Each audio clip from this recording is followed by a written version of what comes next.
Hi friends, praise the Lord. My name is Thiongo. Maybe briefly, I want to introduce myself. I'm an educationist for close now to 11 years. I have my BA Arts with Education, specializing in literature in English and English language. And I'm an administrator. I'm working with African Life Ministries, and within they have a church, they have sponsorship, and school. I'm working with one of the biggest schools, Africa. It's called New Life Christian High School, and we are working with it, handling mainly literature and English. And I've been an administrator for quite some time. Today I want to talk about literature. Basically, literature is all about life. It's called the mirror of society. Everything is about literature. It can be verbal or non-verbal. When we talk of non-verbal, it's about body language or analyzing what the situation is. I will not define literature, but just know it's a mirror of society. It's all about the works of art, genres of literature. One, we have what we call the play or drama. This one is basically dominant or dominated with dialogue. People speak. There is speech there and acting. This drama is supposed to be acted. For example, they write a novel, plays like there is a play, The Devil's Disciple, written by George Bernard Shaw. It was acted. Shakespeare wrote so many plays, and they were acted. There is what they call Oedipus, King Oedipus at Coronas. It was also acted. Yeah. So you look at the lights, you look at the costumes, you look at the attires, you look at the background, you look at the environment, you look at the place where it has been written, and you can use all that to analyze the message or the things. The second genre is novels or fiction. This one is just a story they write conventionally, and it can even take years. For example, the character there can take years. They can be produced, grow, produce children, get even grandchildren, etc. About a certain society. It will depend on the writer or the author what he wants to depict or teach the society. The third one, we call it poems. These are basically small pieces of writing, but with a lot of vast meaning or expression. Here, the writer or the poet wants to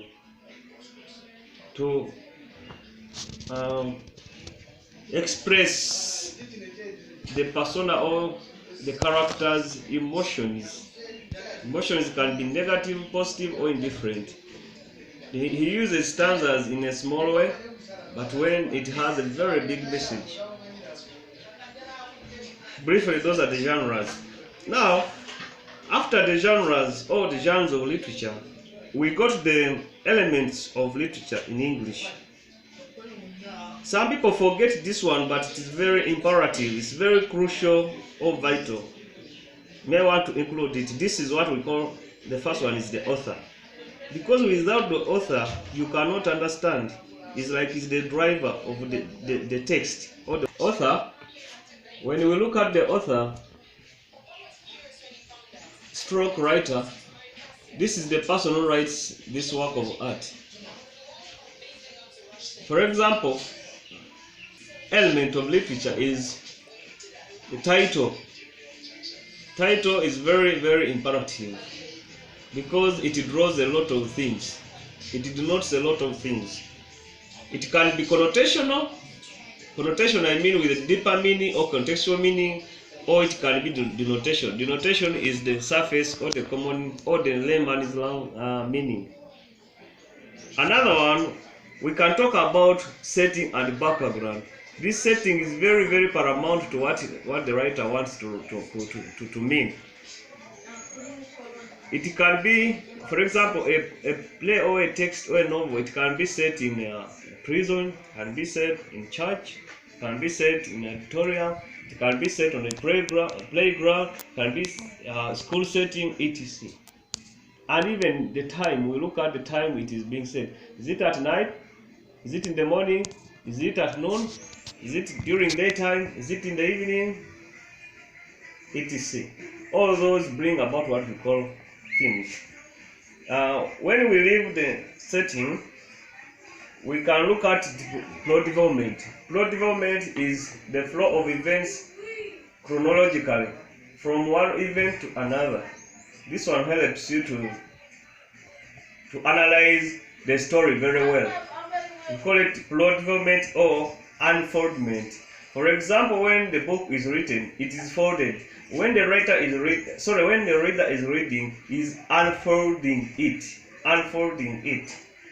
Another one is called themes or thematical signs. This is what the writer wants to bring to the audience. This is what he wants to communicate to the audience. He wants to bring the attention, certain themes. For example, love, jealousy, envy, religious hypocrisy, education, culture, politics, etc. to the audience is communicating to. Those are what we call themes or thematic concerns. Then we have what we call techniques. Techniques, if it is a novel or fiction, we call them narrative techniques. If it is a poem, we call them poetic devices. If it is drama or a play, we call them dramatic techniques. And all these are among what we call the figures of speech or figurative use of language. Don't forget to subscribe to my YouTube channel in the names of Thiongo Manji, and even I use the same names on my Facebook. Ring the notification bell, and please leave the comments, especially when you want for me to analyze a certain text, a certain novel, a certain play, or even a poem. I'll be glad if you do that. I want to continue with the character and characterizations.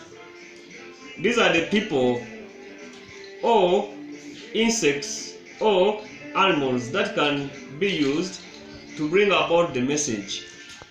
These are like the vehicles. Characters are people doing.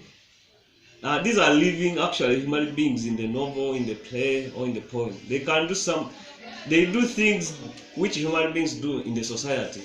Major characters. These are the biggest in the story.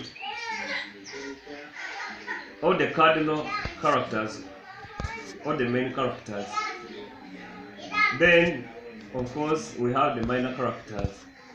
But among the major characters, we have the protagonist and the villain. The villain is the one who is ever opposing the major character. And this protagonist is having good virtues.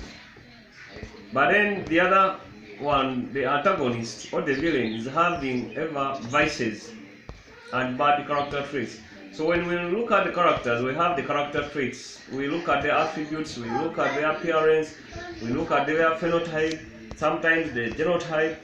Sometimes we dig deeper into their minds. It depends on the point of view of the writer. Has he used first-person narrator? Has he used omniscient narrator? Is he using the third-person narrator? It depends. Maybe I want to talk also about these techniques. The techniques, I told you that these are narrative techniques when it is fiction. If it is a play, we call them dramatic techniques, and if it is a poem, we call them poetic devices. But the major word is the figures of speech or figurative use of language. Some examples are like sarcasm, irony, coincidence, satire, so many others. So having gone through that with the characters and character, I told you that this is how the writer arranges characters, and they are relating their somewhere in society in the story, and they are communicating to each other. They fight, they pray, they can eat, they can have friends. There are those who are friends, there are those who are enemies, there are those who are villains, there are those who are the protagonists, there are those who are supporting the main character in the story. They are doing basically what human beings do in a society. They have homes, they produce children, some are barren, some are Christians, some are non-Christians, some are traditional, some are moderns. It depends on what the writer wants to communicate in that specific novel. So I want to talk about briefly the novel called The River Between. It was written by Ngugi Thiongo, a Kenyan. By the way, is also my alumnus from Makerere University. The River Between is a novel written about the Kenyans or the Kikuyu people. These people, some were already in their traditionalism. We have two groups of people who are fighting. Some are already converted and others are still traditionalists. One, there is a major character called Wayaki. Wayaki is born by a man called Chege, a typical traditionalist who had a lot of faith in the traditions of the Gikuyu, especially centering on what we call circumcision. Then he is being fought by the converts, or those people who took up the mantle of the missionaries who brought the new religion, and these are represented by Joshua, the father of the two daughters, Nyambura and Muthoni. These encamp themselves at a certain ridge called Makuyu, and then Chege, with his son Wayaki and other elders or traditionalists or opportunists like Kabonyi, they are at the other ridge called Kameno. There are also other ridges, but the most cardinal or the most paramount or the most crucial or vital are these ones we are going to talk about: Makuyu and Kameno. Kameno is driven by traditions, Makuyu is driven by missionaries or the converts to the new religion brought by Livingstone. These guys at Makuyu, they build churches, they establish there some schools with the knowledge from Syriana, and they also have some schools and churches. They are really preaching the gospel of Jesus Christ.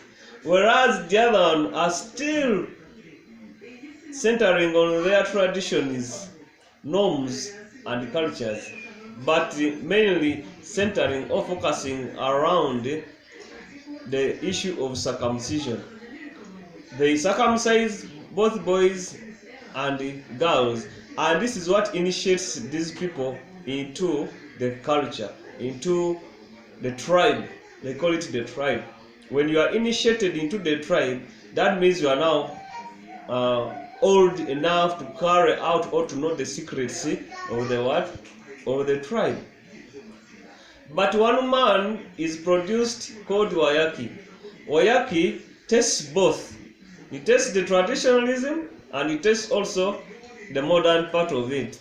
He's from Kameno, but he goes to Syriana to study from there. But he's cautioned or warned or told by the father, his father called Chege, that, my dear son, go and learn all the magic of the white man, but don't follow his ways, don't follow his vices. But then this Wayaki is entangled. He is between a hard surface and a rock. He finds himself in a hard place and a rock. He finds himself in a conflict reality.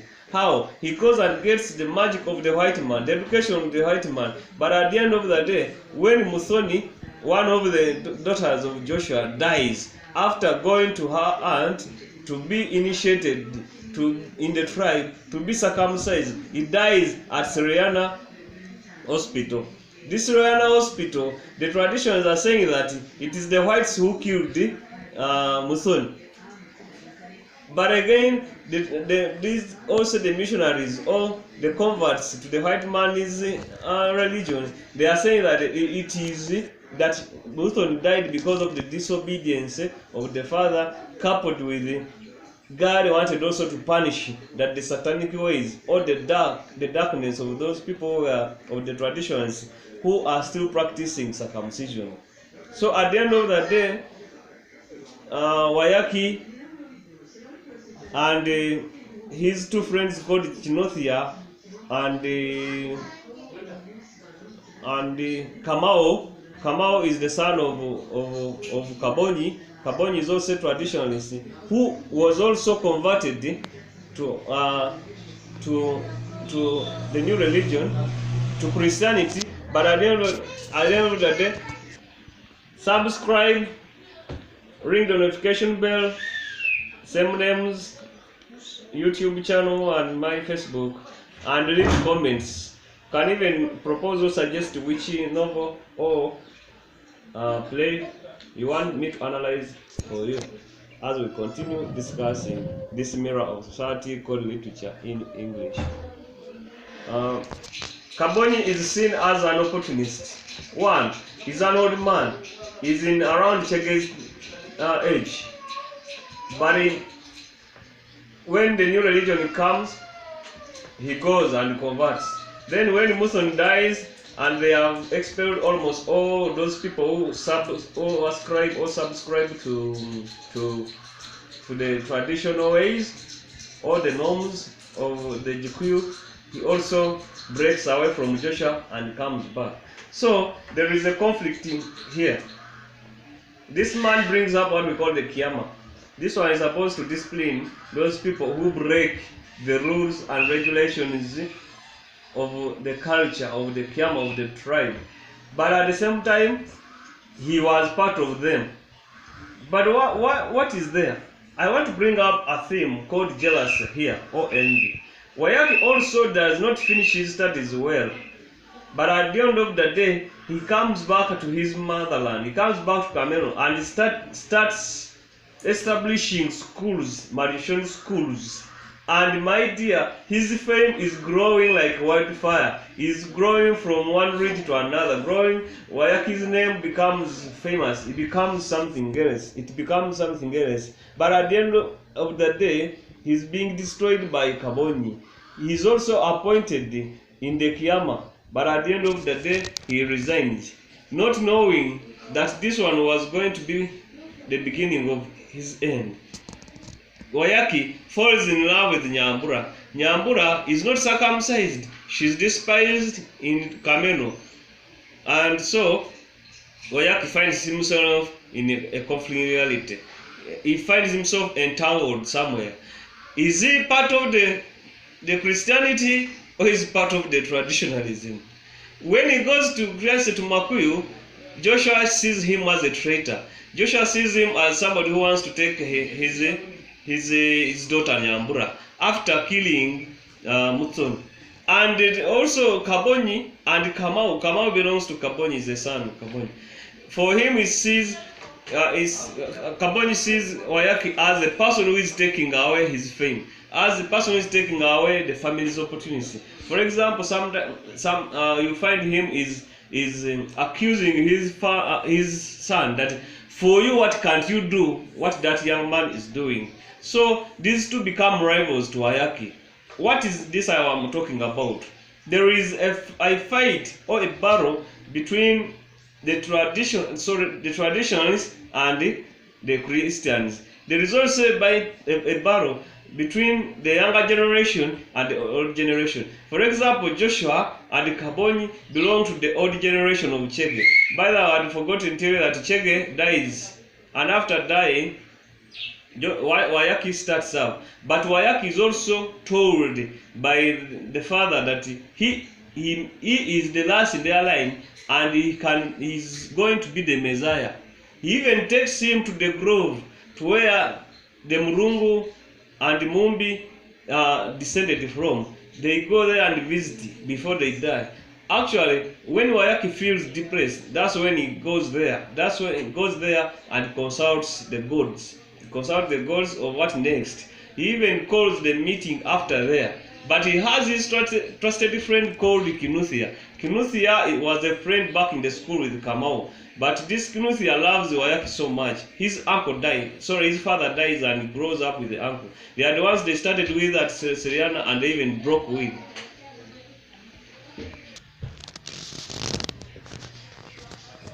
Okay. So, knocking the last nail in the coffin. I want to finish this one by saying that jealousy or envy is the dominant factor or dominant theme in this novel here, whereby at the end of that day, these two men and the other minor characters there, they fight or they destroy Wayaki. I want to relate it to the contemporary society that jealousy is everywhere. Jealousy is found in families, found in churches, found in farms, found in politics, found in at the job, in the business, especially when a young man comes up to help the society. He cannot fail to get haters. He cannot fail to have people who are envious of his success, of his fame, of his popularity. This is what belongs to what is. By the way, even this is allowed, the biblical allusion. If you go to the Bible, the first death is caused by jealousy, whereby Cain and Abel are conflicting. Cain kills Abel. So at the end of the day, Nyambura falls in love with the Wayaki, and Wayaki is destroyed at the meeting by a person who is supposed to be his father, because it's thought about that it's going to be the Messiah of the regions. River between there is River Honia, and River Honia from the Jukui means to Chuha. This is where the two regions from Makuyu and people from the two regions, Makuyu and Kameno, would meet and do something, and they take water to bring it would kill the antagonism. This is even where Wayaki and Nyambura used to meet. Even during the circumcision, this is where they would be taken for nabbing. Subscribe to my YouTube channel, Ponsiano Vanji. Even my Facebook is called Ponsiano Vanji, same names. You ring the notification bell. I need your comments, because I'm not omniscient, I'm not God. I need your comments, where I've gone wrong, where I've gone right. You can critique, although you should not criticize, but you critique, because critiquing is positive and negative, and it is intended to improve. Thank you.